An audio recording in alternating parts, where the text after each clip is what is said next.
Good afternoon. Let me start this afternoon by adding my voice to those offering sympathies and condolences to all families, to all Nova Scotians following the tragic weekend events. Like most of us, I'm trying hard to comprehend how something like this happens, and I can't. I was in contact with Premier McNeil on Sunday. I offered on behalf of all Islanders our love and support. As you can imagine, it is a raw and emotional time. Their province is dealing with the health, social, and economic challenges connected to COVID-19, which has been devastating and had devastating impacts. And now our sister province has to try to pick up the pieces after this senseless weekend of horrific events. I know as Maritimers and Canadians, we're hurting. I know also that we're tough and we're resilient. Somehow we need to try to find a way forward to keep going. I have offered any help and support to Premier McNeil and his province in the days ahead.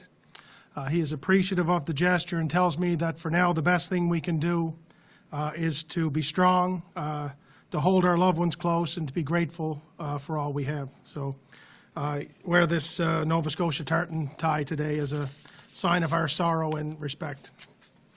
I will call upon Dr. Morrison to provide her daily update in a few moments. First, I wanted to join Dr. Morrison here today because, as we have been indicating for the past number of days, we have been working at putting together a smart ease-back plan so that we can begin the process to bring some type of normal to our province after having spent the last number of weeks following very strict public health directives to contain and mitigate the spread of COVID-19 in our province. One thing we should not take for granted is the strong, rather unique position we find ourselves in as a province. We are able to talk about moving toward a plan that we, I guess, officially or unofficially call Reopen P.E.I. together because we have done very well in containing COVID-19. We have done this because our Chief Public Health Office, under the strong leadership of Dr. Morrison, put in place strong early measures, and Islanders have heeded the advice. Let me say first that I could not be more proud of Islanders for how they have responded, for how serious they have heeded the messages, and how determined they have been as a society to keep one another safe. Some of those strong measures have included our screening process at the entry points to our province, the commitment and dogged determination of Islanders to adhere to a 14-day self-isolation when required, the broader testing and early measures put in place for long-term care facilities. In these and many other measures, I feel our province has led the country. And as we begin looking at ease-back, we must recognize that this requires us to act smartly, cautiously, methodically. We need to continue our strong screening process at our points of entry, as one of the biggest potential risks to our province has been and continues to be those traveling. We have and will continue to ramp up our testing. Any Islander who has symptoms needs to be tested. This not only helps you, it helps those around you. We will continue and we will need to continue to ensure that our most vulnerable are protected. As Islanders, I understand where we're at. It's been a long stretch. We are social by nature, and especially with spring in the air, I know we all feel the need to get out and to move around. Working gradually and following the advice of the Chief Public Health Office, I am confident we can get back to some normal activities, but we still need to continue to practice physical distancing, and we still need to be very careful in how we conduct ourselves. Like you, I want to see some regular activity return, as it's vital to us as a community of Islanders. The things that we used to take for granted, such as visiting family or friends or seeing our children, be able to socialize with their friends. The ability to support small businesses that have been the backbone of the economy of this province. We are getting very close to seeing some of these activities occur. We are in this fortunate position because Islanders have taken seriously their responsibility to follow public health direction. That responsibility will need to continue as we go forward. I feel confident, as does Dr. Morrison, that Islanders will continue to act responsibly, and that will make it possible for us to continue to ease back in the days and weeks ahead. If we continue on this current trajectory, we would be able, hopefully, to begin part of that ease back on May 1st. But there's a lot of water to run under the bridge between then and now. Our plan, as we have been practicing to date, will, for the foreseeable future, err on the side of public health and safety. We have made incredible strides through the process of containing COVID-19, and we surely don't want to go backwards. As Dr. Morrison has been saying almost daily, we need to learn to live with COVID-19. And because we are still very early in the process and in these very early days, we will be cautious, careful, and methodical as we learn just how to do with that, to live with COVID-19. So to be clear, any ease back will be gradual. We will need Islanders to continue to be patient, to be understanding, and to continue to be part of the process so that we can get through this together. The job of the Premier of Prince Edward Island brings with it access to about 158,000 political advisors. That is one of the great blessings of the job, for sure, and as you can imagine, that advice is often sharp and direct, and it varies. As it pertains to our current situation, there are some who think we can kick the gates open widely and storm back to normal, and there are those who think we shouldn't budge at all, and there are those also in the middle who think we can make careful steps and that we need to give Islanders a flicker of hope so that we don't have to live like this forever. I certainly respect all of those views, and the one consistency in all of those positions is the desire to see Islanders safe and healthy.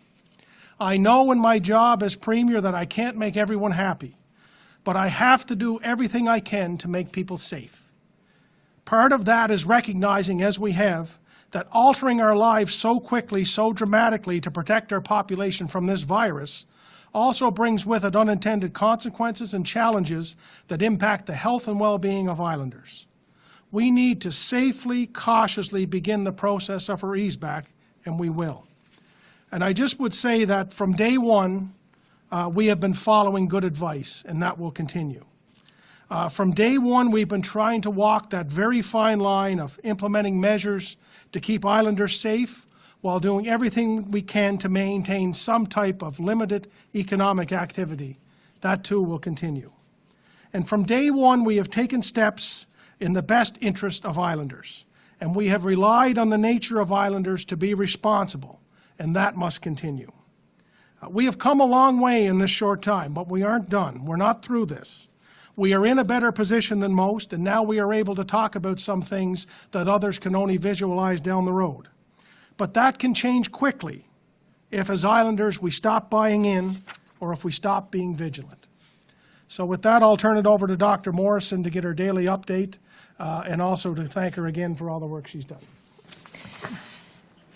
Thank you, Premier.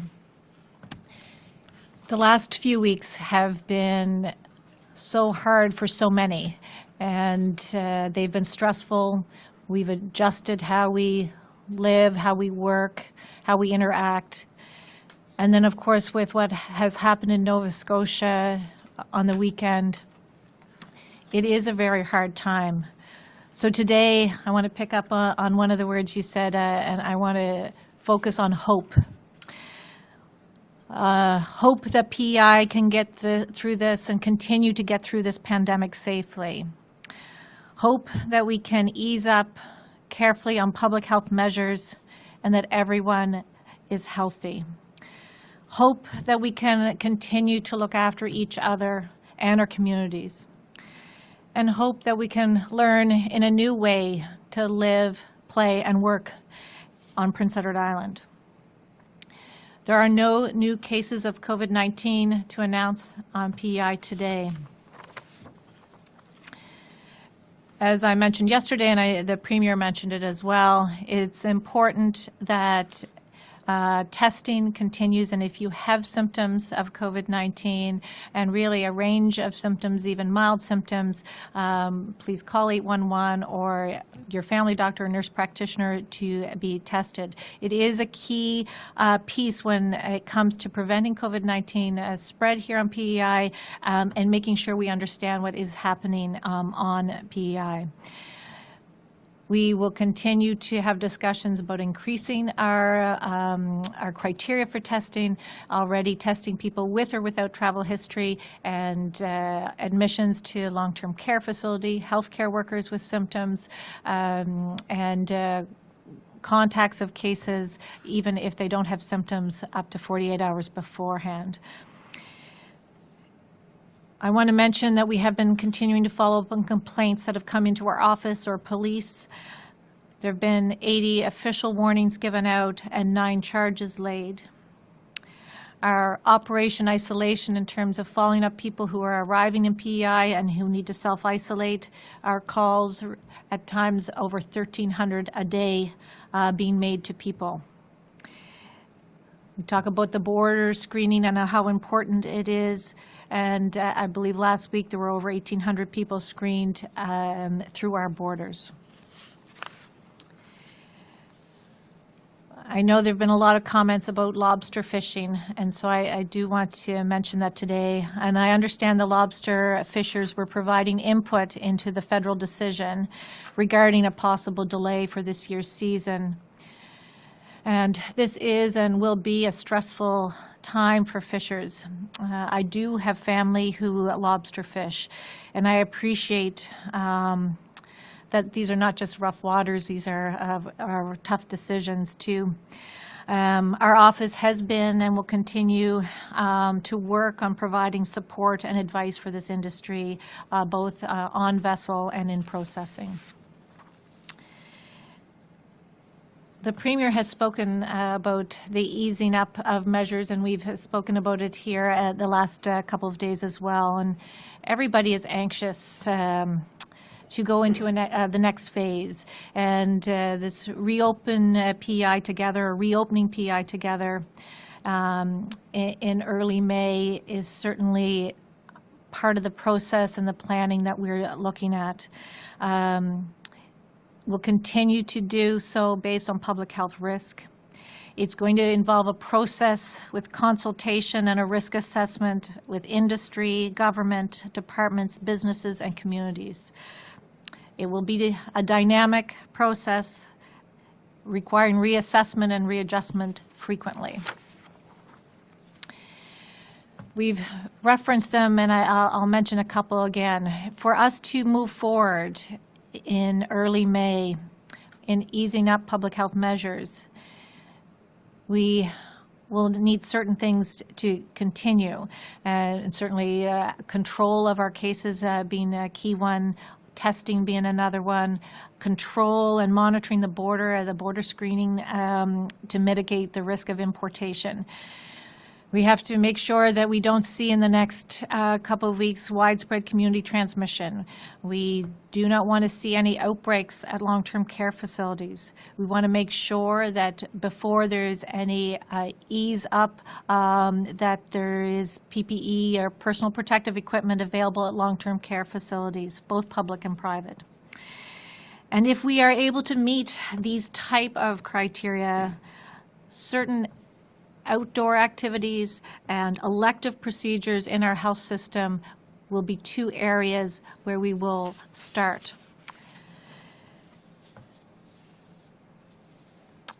When we go forward, we are working on this together, and working on it together does not mean we do everything together at the same time. It means each of us and departments and communities have a role to play. We will move forward carefully and gradually. We will monitor closely, and we will do it one step at a time. Thank you. I might want to add one more thing as I keep going here, and I think, and it's that.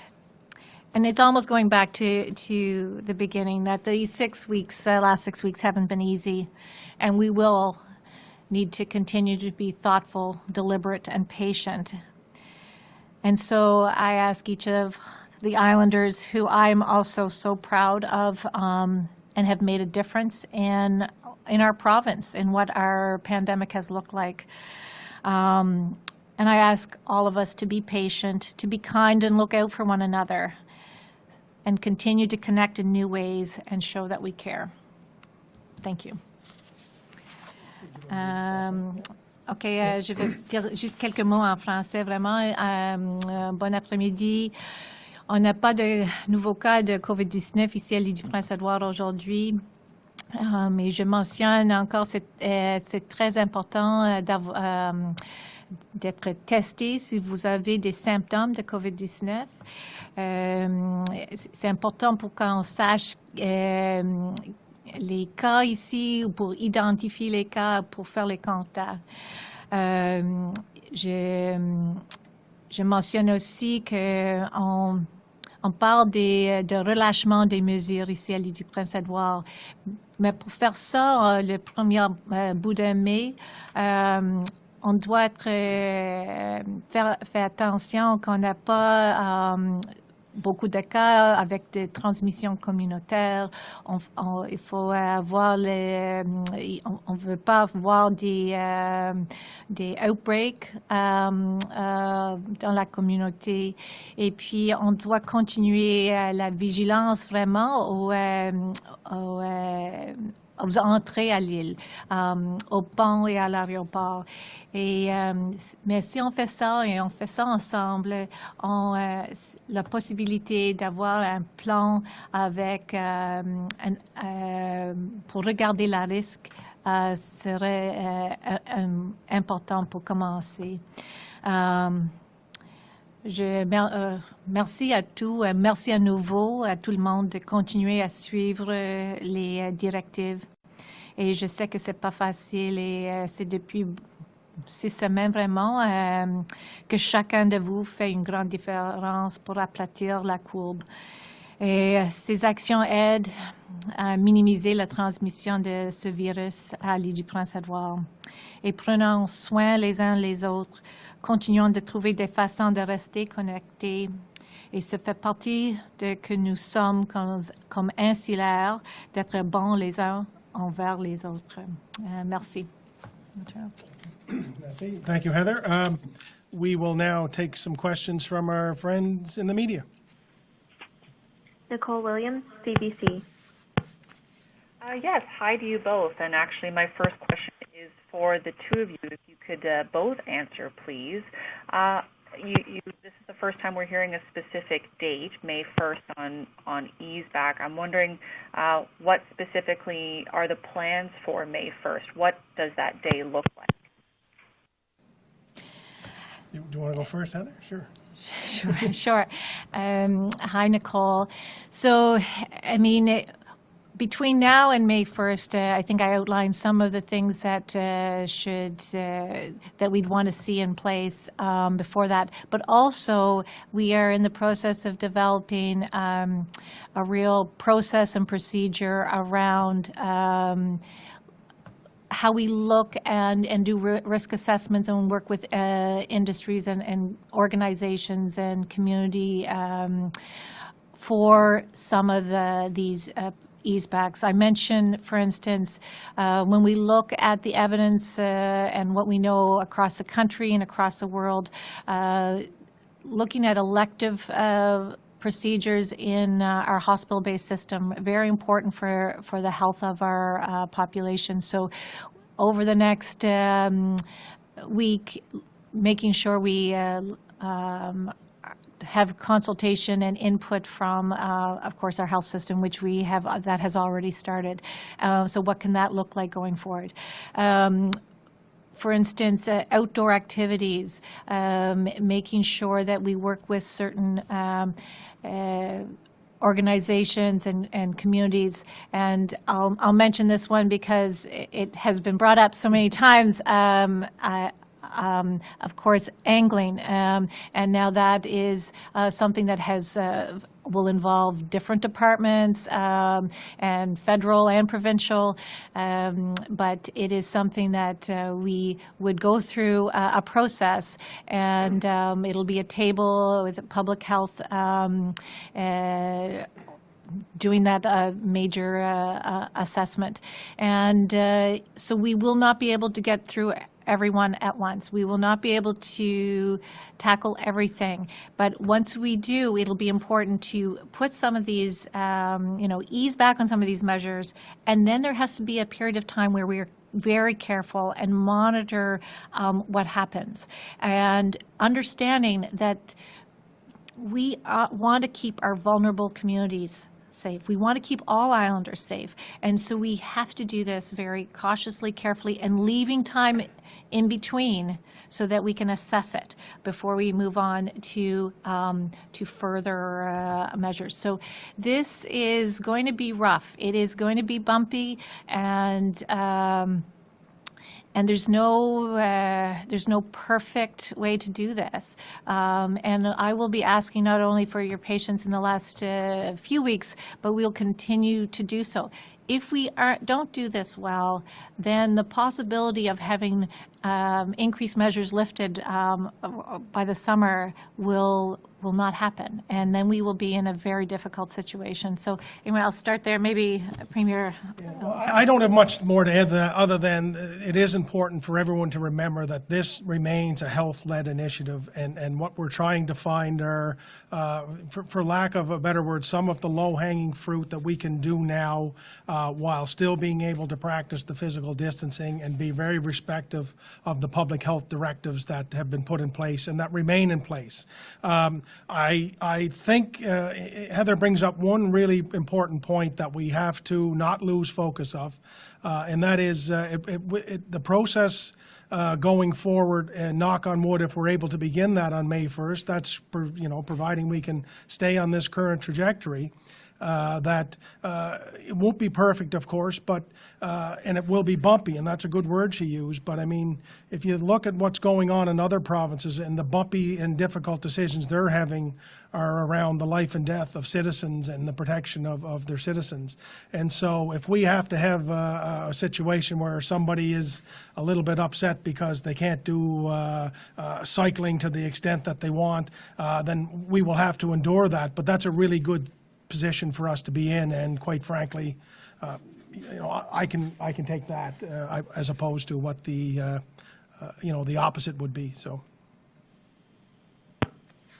Thank you so much. And my second question is for either one of you who can answer this. When will you be making a decision about schools?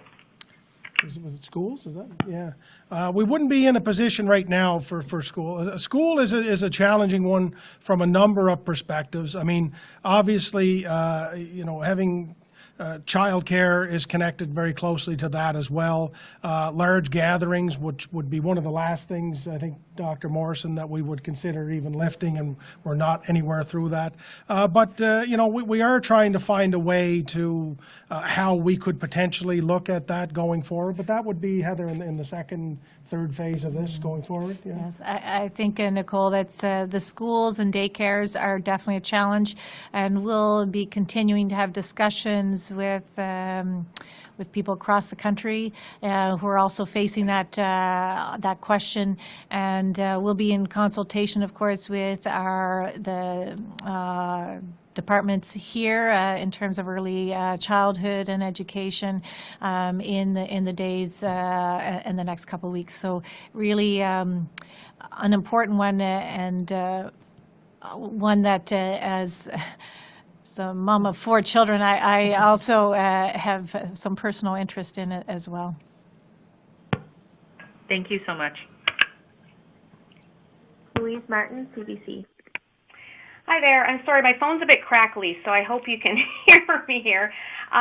So I'm just wondering, Dr. Morrison, how many people on average are arriving on and being screened still on P.E.I. each day, whether it's through the airport or at Federation Bridge? Hi, Louise. So I did see some of those numbers. I didn't bring them with me. The number, of course, at the bridge is much higher than that at the airport. And we do have daily counts of those. I'm happy to have those emailed to you later today. And I think it got left on a piece of paper that I didn't bring down with me, but it was forwarded to me, so happy to get that to you. Okay, that's great. Thank you. And I'm also wondering about the role public health has had in providing direction for some of the island's biggest employers, whether food processors or airspace, to prevent the spread of coronavirus in those workplaces. And and perhaps what protocols would be in place if there was a positive case in one of those workplaces? For example, a seafood or potato processor, would that plant have to shut down? So I couldn't hear really well the whole question, Louise, but so absolutely. For instance, there's been work with our office for some of the industries, and I know and agriculture themselves have been doing a lot of work for certain industries that you mentioned. And the questions around if a case is positive, what happens, and some of it will depend on the setup in these different industries. Certainly, any case, any close contacts, then are removed and self-isolated. Close contacts would have to self-isolate, not just the case, and it would certainly trigger quite a large public health nursing contact tracing if there was a case in a big industry. And then quickly it would become a decision about which we would be discussing with that company about whether you close down the industry. Are always feeling that we should close things down to prevent further spread is always where we would like to err, and I know that would continue with COVID-19 as well. Okay, thanks very much. Appreciate it. Rachel Collier, The Eastern Graphic. Hi there. I guess along similar lines, the province has published a guidance document for farmers hosting and working with temporary foreign workers, and it outlines guidance for practicing physical distancing and hygiene in the workplace and so on. And Dr. Morrison, you've mentioned a similar document for fishery-based industry, maybe in the works. But these are guidelines, so if the guidelines are clearly violated, how would the province respond? Would there be fines, or would the province react by offering support? And this is more in the case, before an outbreak happens. Hi, thank you for the question. So your point about the guidelines for our seafood processors with temporary foreign workers, I actually thought it may have already been up on the website, so I will check where that is, because I know I believe it was also finished, so we'll double check on that. And in terms of any kind of concerns around those, they would be investigated. So if there was a concern raised, and this would have been the same even last year, if there was a concern raised, then it would be followed up, and our environmental health officers would be involved in doing so with the business or with that kind of plant. And Rachel, if I could just follow up, just from the perspective of, we talk a lot about the buy-in of islanders and how they have been, so thoughtful and have taken on such a responsibility, and that extends to those in our business community. And certainly in my limited time here, the response from our business community and those who are employing islanders through this time, through the because they're essential workers, has been unparalleled. I really think they have tried to go above and beyond to err on the side of safety. And I think it's really been a really strong back and forth conversation between those who have questions and with Dr. Morrison's office and others. I think islanders, and that would include those operating businesses, are really, really erring on the side of caution and health and safety. And I'm really, really proud of how all islanders have reacted in that way. That's great to hear. I guess in light of talk about easing back measures, could you say where these guidelines fit into that process? I'm assuming specific workplace hygiene practices and 6-foot physical distancing wouldn't be the first to go, but just to hear what your thoughts are about that. So physical distancing and good hygiene measures, absolutely, you are correct. They will continue to be important. And along with, mass gatherings will not be the first to go. I think our border screening will be important. So we can, when we look at the weeks ahead, those will not change. Our modeling also will help in terms of doing some of these scenarios as we go forward. It's one tool to use as we move forward. But and I agree with the Premier. We've already seen such good examples in the community and even socially of how we have adapted. And when we look forward, I anticipate there'll be, for instance, businesses who will be looking at models where they are continuing to do some of their business online, for instance, and minimizing the number of people so that they can enable or maintain physical distancing in the physical store. So I think there already have done amazing work in thinking about how it works differently, and I think we'll continue to see that in the weeks ahead. Okay, thank you. You're welcome. Stu Neepy, The Guardian. Hi, good afternoon to you both. I suppose I'll address this question to both Premier King and Dr. Morrison. As you can imagine, I have a lot of questions about what the talk of a smart ease-back strategy means for physical distancing. I think most islanders are pretty familiar with the ironclad rule of a 6-foot distance, but if we're talking about a smart ease-back, does that mean that those rules change in any way?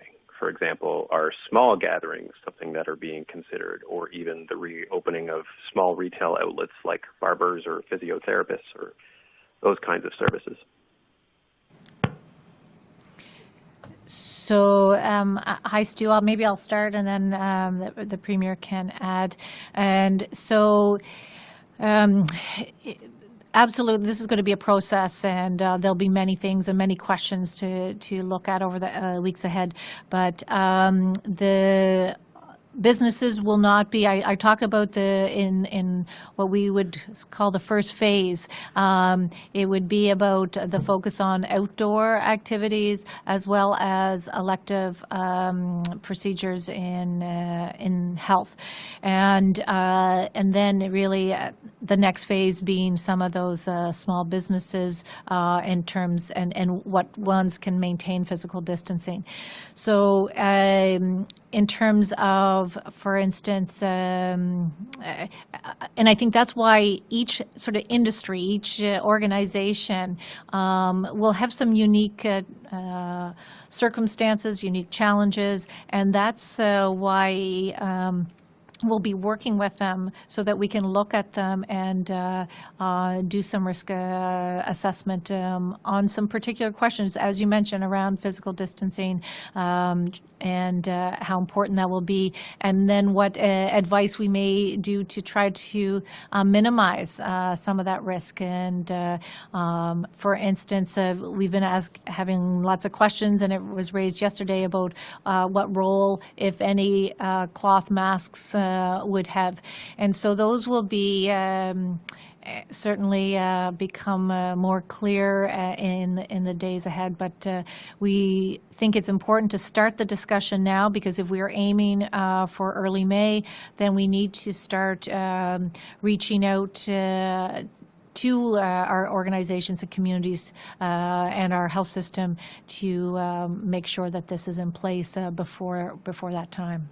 Yeah, Stu, and as we learn to live with COVID, I mean, obviously, the process here would be, as Dr. Morrison outlined in her opening statements, is that we would pick some of the low-hanging things now while adhering to the social distancing, the physical distancing, the other measures we have in place, and then take a 2-week period to sort of measure where things are. And then we look then to the middle of May again to say if we've made some strides here and we haven't impacted health, if we haven't made sacrifices in those regards to our health directives, then we would look at the next phases of that. So this is very much a phased-in approach, a gradual approach, as we talk about. And Dr. Morrison says there will be lots of questions as to the who's and what's and those types of things. We will deal with that as we lead toward May 1st, but we also have to be mindful if if we take a step backwards here, if we have, a community spread, if we have, the disease or the virus pops up here quickly as it can, then we have to obviously rethink that as well. Yeah, okay, and I guess just to follow up, I suppose this would be directed to Dr. Morrison. Again, let's assume that there's a limited ease back for a 2-week period. What does success look like? I mean, is there a certain number of cases that, you'd try to keep hope that the virus stays to, or is it sort of simply keeping community transmission from happening? Like, what would success look like in that case? So, Stu, that's great.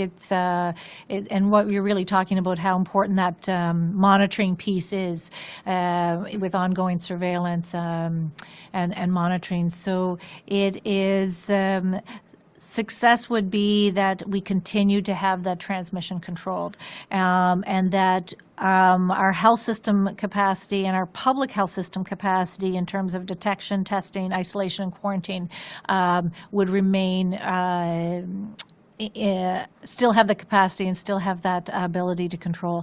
So that certainly would be part of that picture. It is also looking at making sure our vulnerable populations are protected, and so that's a piece of it. And I mean, there are various sort of steps to it. So success is making sure they're all together, and that we keep. And success for all of us is, what is the purpose of all this? Is to try to control the spread of COVID-19 and minimize the impact for our province. We know those are our two pandemic big goals, and I want to keep Islanders safe, and I think the Premier's talked about that. How do we keep us all healthy and safe, and still be able to move towards being able to see and interact with the people we love, and really everything in between. Okay, thank you very much. You're welcome. Laurent, la voix acadienne. Bonjour, docteur Morrison. J'avais une question sur le timing. Vous avez dit que le déconfinement prendra du temps, qu'il faudra réévaluer progressivement et régulièrement la situation, et que ça va aller pas à pas pour éviter que l'épidémie ne revienne. Est-ce que vous avez une idée sur combien de mois on va devoir vivre avec la COVID-19? Est-ce que c'est jusqu'à la fin de l'année 2020, encore en 2021? Est-ce que vous avez une idée aujourd'hui de cette durée? Bonjour Laurent. On n'est pas certain de la durée, et on parle partout au monde que ça dure peut-être pendant l'année 2020 jusqu'à peut-être le printemps 2021. Mais il y a beaucoup de choses qu'on ne sait pas encore du virus ou de l'épidémie. Ça va dépendre aussi combien de cas, l'impact de l'épidémie vraiment à ce moment, comment longtemps ça va durer. Alors, je ne suis pas certaine, mais je sais que c'est pas pour... on va essayer de vivre avec le COVID-19 pendant pas seulement juste quelques semaines, mais on doit en penser comment est-ce qu'on peut vivre et comment on doit fonctionner vraiment au travail, à la maison avec COVID-19 pendant les mois qui suivent.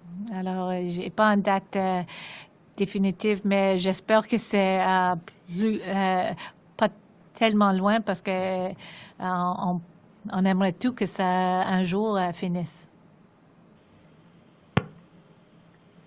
Merci. And I have a second question for you, Premier.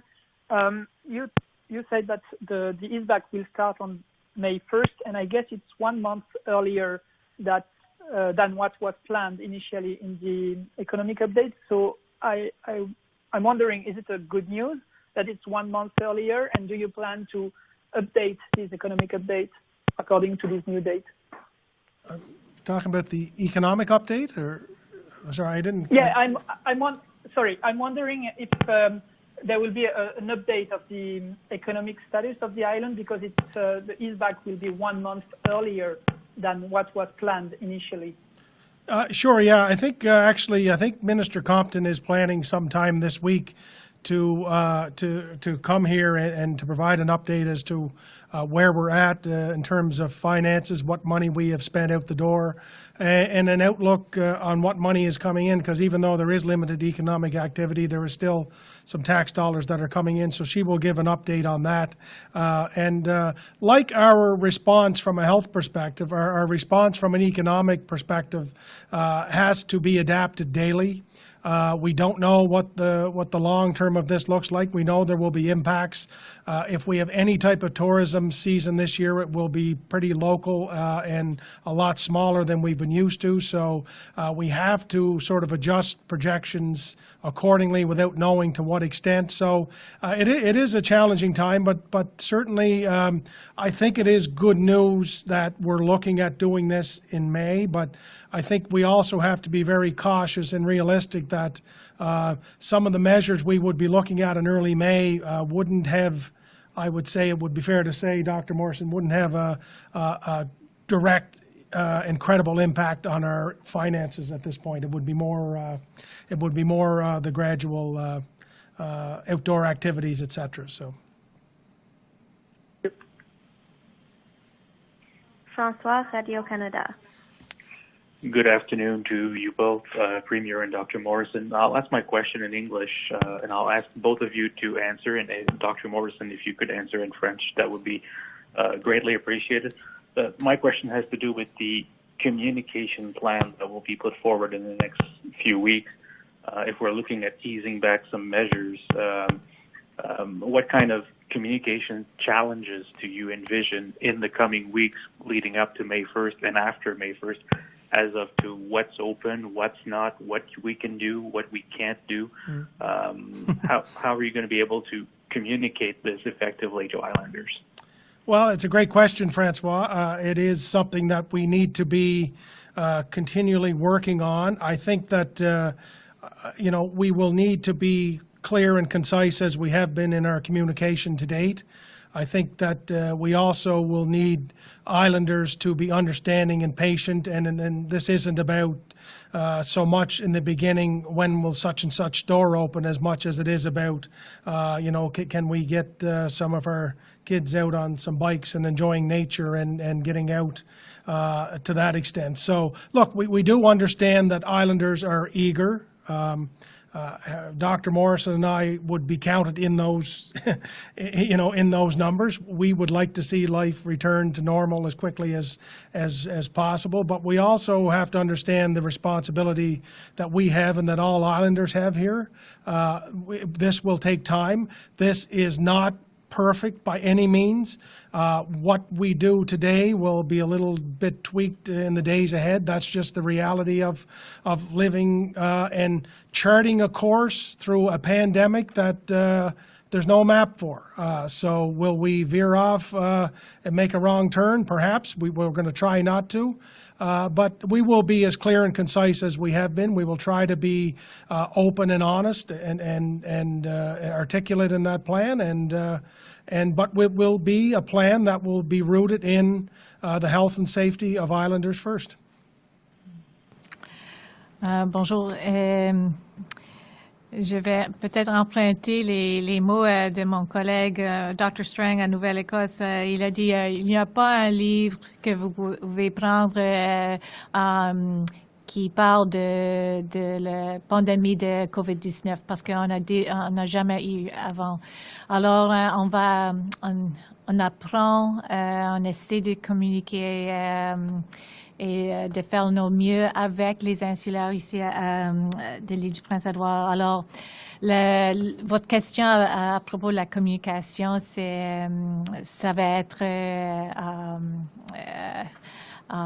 difficile, mais on va continuer comme on a fait les semaines, les 6 semaines qui ont passé, d'essayer d'être ici souvent, de parler aux insulaires, de travailler avec le média et l'équipe communication ici pour transmettre l'information quand on nous sache et puis d'essayer de faire nos mieux, d'être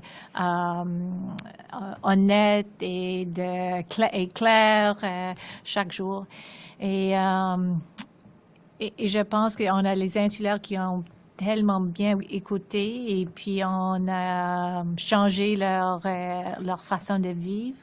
Et j'espère qu'on va continuer cette manière d'en parler, de communiquer avec les insulaires. Follow-up question, if I may. These ease up are, my understanding is they're totally dependent on our borders being as tightly closed as possible.